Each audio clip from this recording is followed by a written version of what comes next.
Olá, o meu nome é Cássio Viegas, sou artista plástico, sou natural de Viana do Castelo, o local onde tenho também o meu ateliê e a par da atividade artística sou também docente no Instituto Politécnico de Viana, no curso de Design de Produto.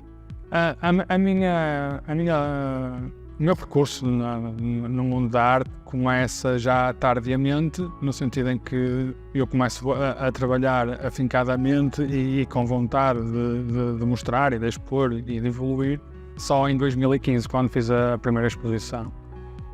Até aí eu estava a trabalhar no mundo do design, do design de comunicação, do design gráfico, do design de produto, mas não estando totalmente satisfeito com o que aquilo me trazia, não a nível material ou financeiro, mas a nível de realização pessoal, e eu tive essa necessidade de explorar. Então foi a partir dessa altura que eu comecei de facto a trabalhar na parte artística e claro, com toda aquela influência que vinha de trás, que vinha do design gráfico, que vinha do desenho da arquitetura.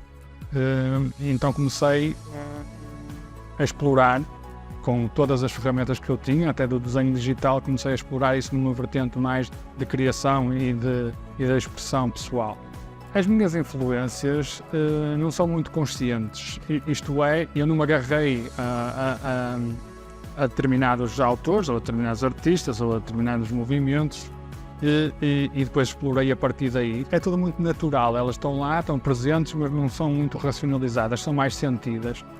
A influência que eu sinto que tem maior peso e é aquela que eu sinto mais vontade de utilizar, de expressar e se calhar que depois no resultado do trabalho eu vejo que de facto elas estão presentes, tem a ver muito com a Bauhaus. Os artistas ligados à Bauhaus, as pessoas ligadas à escola, têm de facto um pensamento que é um bocado também o meu pensamento, ou será a base do meu pensamento, uma vez que isto tudo se calhar é herdado e vem também da parte do estudo do design, não é? Como eu fui estudante de design, comecei a estudar na história do design, a Bauhaus e logo se calhar aí bebi demasiado e isso se calhar mais tarde reflete-se mesmo em termos de influência, em termos daquilo que é o resultado final do meu trabalho. Poderá haver outros autores, algumas pessoas leem como, por exemplo, muito a Kandinsky, lá está, que faz parte da escola da Bauhaus, mas também, por exemplo, a Nadir Afonso, que algumas pessoas acham que pode existir aí alguma influência, alguma semelhança, mas no meu caso será mais inconsciente do que propriamente uma influência intencional. Em termos de inspiração, normalmente costumo dizer que falar de inspiração não há nada a dizer, porque não se consegue explicar de facto a inspiração. Até porque se nós conseguirmos, se quisermos dizer inspirar e falar ao mesmo tempo, nem conseguimos, não é? É uma coisa um bocado difícil, tanto de inspirarmos. Então, eu deixo que as coisas surjam naturalmente, não procuro a inspiração, porque ela existe, é natural, como respirar, como inspirar é natural, nós não fazemos nada para inspirar, o corpo naturalmente vai buscar isso, e na expressão artística é um bocadinho isso, é deixar fluir, é mais eliminar resistências do que propriamente procurar inspirações. E se calhar aí é que está um trabalho mais árduo, que nunca sabemos bem e que não existem metodologias para chegar ali, mas existe prática e a experiência pessoal a ser posta em fluxo, digamos assim. Sobre processos criativos, eles vão variando conforme também eu vou experienciando coisas. Eu uso muito um processo muito semelhante ao processo de projeto, não é?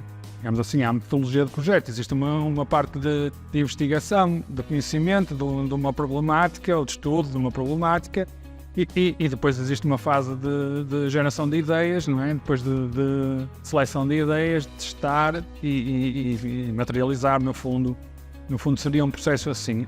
A maior parte das peças sofrem um bocadinho este processo e eu tenho a ideia antes de a materializar, faço um projeto, não é? E eu, por exemplo, como uso materiais e uso muita tecnologia e isso requer algum planeamento prévio, não é? Porque se eu tenho que cortar peças a laser Isso requer um projeto, requer um desenho técnico, um desenho rigoroso para depois permitir executar as peças de acordo com aquilo que eu planeei. Nesse planeamento há uma fase de geração de ideias, que normalmente eu uso muito o digital para o fazer, e elas vão confluindo e vão se tornando numa ideia só, essas várias ideias. Em termos de investigação e aquilo que a investigação tem peso aqui, umas vezes tem mais do que outras, mas a maior parte das vezes eu não deixo que a investigação influencie logo diretamente no resultado, deixo fluir. E depois é mais olhar para o resultado e tentar perceber, não é? O que é que me influenciou de todo o conhecimento que eu tenho, de todas as experiências que eu tenho, o que é que influenciou o resultado da obra, do que propriamente dizer, ok, eu quero para a obra este resultado, eu tento que não aconteça. Embora numa ou noutra, esse resultado esperado é mais presente, é mais planeado. Em termos de processo, portanto, é isto. Depois, há aqui fases ou em determinadas alturas que eu sinto necessidade de não pensar muito e de apenas libertar. Eu, nesse caso, uso a pintura como forma de expressão livre, digamos assim, em que não penso, é o que sai, mas depois vejo refletidas na obra, vejo refletido todos aqueles pensamentos que eu vou tendo, de todos aqueles questionamentos que eu me vou fazendo, e todas essas coisas vão estar lá presentes, mas de uma forma muito livre, muito espontânea e muito fluida. Em termos de técnicas, eu comecei a usar, aliás, tudo começou quando comecei a materializar, digamos assim, porque as ideias andavam cá. Usei o digital, porque era aquela ferramenta que eu utilizava diariamente no design. Portanto, então eu faço as coisas digitalmente. Comecei por fazer impressão digital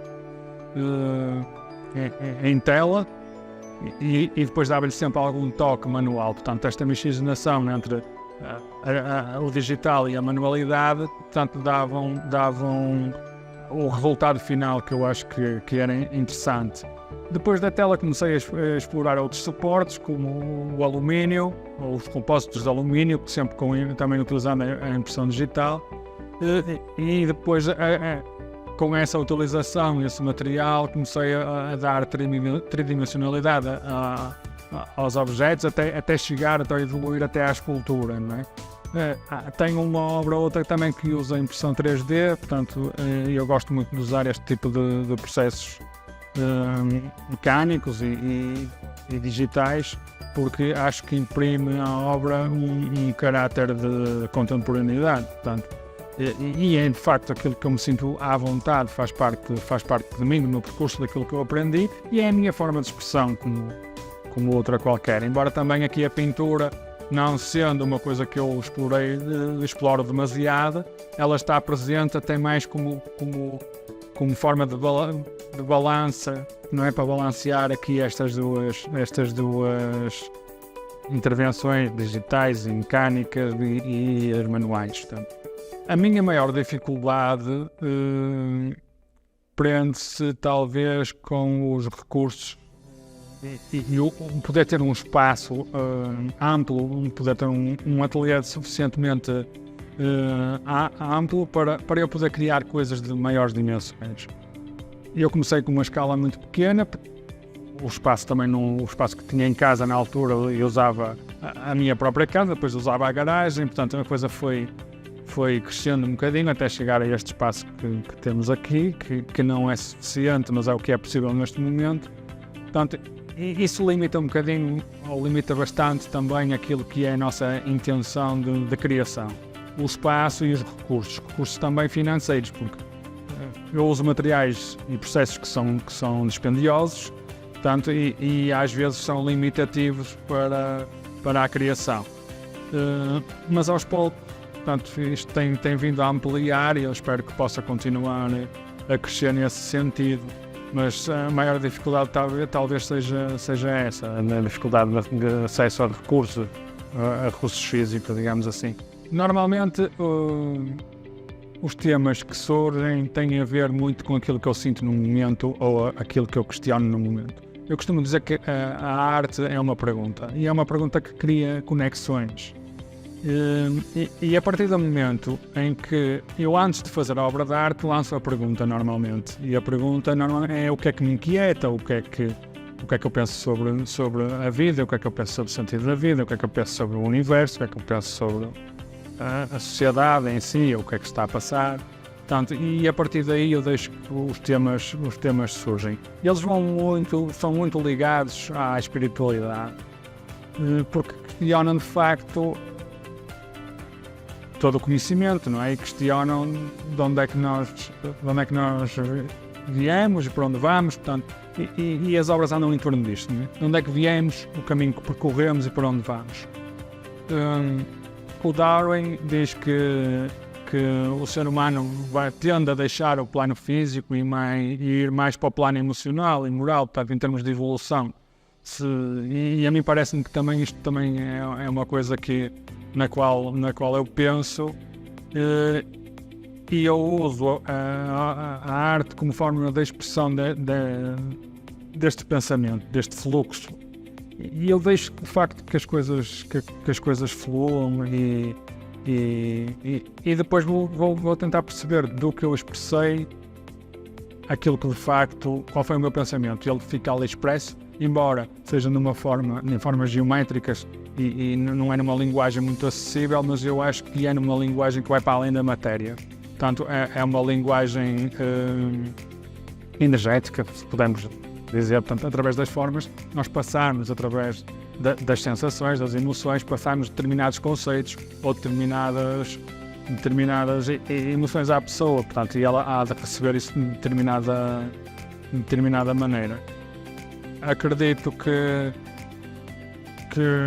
como diz Darwin, os nossos cérebros não podem crescer muito mais ou muito rapidamente, mas o nosso coração sim. Então, se calhar será através do coração, através das emoções e através deste sentir que nós possamos expressar algo mais que ainda não compreendemos. A mensagem que eu pretendo transmitir é que as pessoas é quase como a arte, é como se fosse uma corda que nos mantém ligados a Deus, à criação, o todo, àquilo que nós não entendemos, mas que sabemos que pertencemos. E é isso, é mostrar às pessoas, ou fazer sentir às pessoas que existe uma corda que as mantém ligadas a Deus e um todo. E essa ligação vai fazê-las sentir também a elas próprias como pertencentes, não é? É isso. Portanto, e no fundo é quase como um despertar para as pessoas serem aquilo que já são, mas que às vezes estão esquecidas que são. Portanto, e é através dessa sensação que possa, de alguma forma, despertar esse sentimento. Em termos de percurso, de exposições, digamos que elas tiveram no tempo certo, acho que as oportunidades surgiram no tempo certo e os locais surgiram no tempo certo. A minha primeira exposição foi em Guimarães, um amigo que me falou de um evento que iria acontecer, eu propus e correu muito bem. A aceitação foi muito boa por parte do público e isso de facto deu-me alguma motivação a continuar. Depois existiram algumas exposições individuais. Eu gosto sempre mais das exposições individuais porque é onde eu posso de facto mostrar o meu trabalho, porque além de expor as obras, eu faço sempre algo mais em torno no ambiente e adequo sempre a exposição ao ambiente e consigo até incluir algumas frases, incluir alguns materiais ou alguma instalação, digamos assim, que ajuda a perceber o conceito da obra e a enquadrar melhor o meu trabalho. Portanto, essas para mim são as mais marcantes, são as individuais. Claro que há uma outra que eu poderia achar que tem mais importância, mas também para não estar aqui a referir quais, fica assim esta ideia no ar, mas todas elas são importantes. Tem de facto, traz sempre algo positivo ou mostra sempre algumas fragilidades que devem ser corrigidas ou alteradas. Portanto, mostra sempre caminho. Portanto, não há mais importância ou menos importância. Se calhar é isso. Todas elas mostram um caminho e o caminho faz-se no tudo. Projetos para o futuro. Normalmente eu não faço planeamento a longo prazo, mas neste momento aquilo que eu tenho vontade é de fazer, de ampliar a escala, portanto, ir para a escultura se calhar pública, ou não pode não ser escultura pública, mas para peças de grandes dimensões, isso é que de facto é o que me apaixona e se calhar é aquilo que vai pautar o meu caminho daqui para a frente. Embora, claro, as peças de menor dimensão também elas servem como forma de evolução para depois para projetos de escalas maiores. Portanto, estas duas vertentes se calhar vão pautar agora o meu futuro. Em termos de exposições, eu espero convites, portanto, normalmente trabalho e espero convites. É uma maneira de estar que eu resolvi fazer já há algum tempo e tem-me trazido alguns resultados, porque as exposições aparecem no momento certo, na hora certa, no local certo, portanto, eu mantenho-me assim neste registro. Onde me podem encontrar ou contactar, e, portanto, eu tenho um website, acacioviegas.com, onde também mostra as parcerias, ou seja, galerias às quais estou associado e podem comprar através dessas galerias, como a Arte 360. Tem lá uma pequena amostra de alguns trabalhos, mas também podem sempre fazer uma visita aqui ao meu ateliê, serão bem-vindos, que é em Viana do Castelo, e encontram também essa informação no website. E sim, estou sempre disponível para conversar, para mostrar. Não quer dizer que tenha que ser logo só um contacto por venda. Há pessoas que gostam de visitar o espaço e eu sou grato a essas pessoas que querem conhecer o meu trabalho, portanto eu dedico o tempo necessário para que elas possam também ver e apreciar, porque muitas vezes a internet hoje ajuda-me, não é? As redes sociais ajudam-nos, mas estar em contacto direto com a obra ou com a obra e com o artista, a experiência é sempre mais enriquecedora.